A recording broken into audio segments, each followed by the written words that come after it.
Ya walau bagaimanapun kan berarti suaminya yang menikahi janda ini masih tetap ketemu sama mantan istrinya.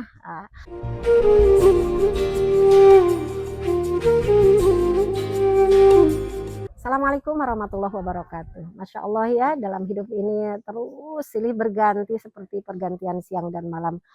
Ada seseorang ya yang ya suka dimanfaatin katanya.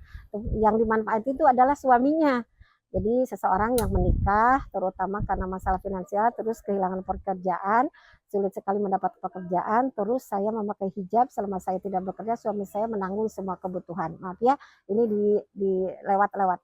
Karena tekan ini saya sering merasa emosional ketika sudah menikah lagi, apalagi melihat bahwa banyak komitmen yang dia buat di awal pernikahan tidak lagi ditepati. Jadi ini seorang janda yang menikah lagi dengan seorang suami yang punya anak.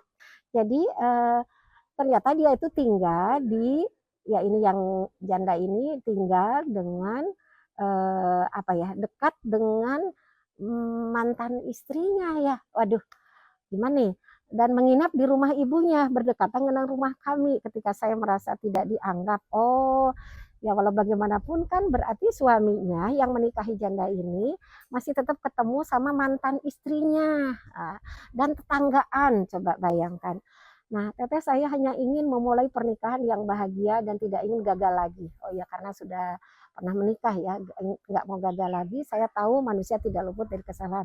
Mengapa ya begitu sulit bagi suami saya untuk memaafkan dan berhenti mengungkit masa lalu gitu ya.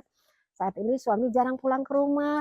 Dia mengatakan takut trauma karena emosi saya. Ya berarti mungkin kalau ada diskusi suami ya dengan ibu ini sering disikapi dengan emosi. Nah, coba sekarang belajar gitu ya. Apa yang sebaiknya saya lakukan?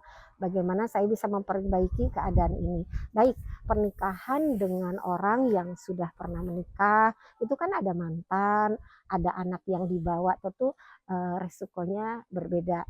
Nah, satu harus siap ada mantan istri, ada anak, yang itu anak tidak bisa diputus ya. Nah, paling di sini kalau namanya cemburu, manusiawi ya cemburu. Nah, tinggal bagaimana kecemburuan itu jangan diikutin. Karena kalau diikutin kecemburuan, nanti ibu akan memperlakukan suami dengan marah karena cemburu yang cemburu buta. Tapi kalau bisa apa ya, ditahan, maksudnya di manage ya cemburunya, nah suami akan lebih nyaman berada di rumah gitu ya. Makanya di sini ya mudah-mudahan apa ya, hmm, tidak boleh terpancing lah dengan kecemburuan dan tidak ada salahnya untuk terus diskusi sama suami ya. Suami jangan sampai ya hanya karena kemarahan sesaat dari seorang istri terus suami jadi mundur misalnya, karena ini kan udah keputusan untuk menikah lagi. Berarti kan harus sabar ya ketika menunggu suami untuk tidak marah ya, tidak marah dan tidak terlalu sering yang tidak penting untuk bertemu dengan mantan istrinya supaya tidak mengungkit-ungkit atau misalnya malah jadi berbuat maksiat ya. Yang sabar ya teh. Assalamualaikum.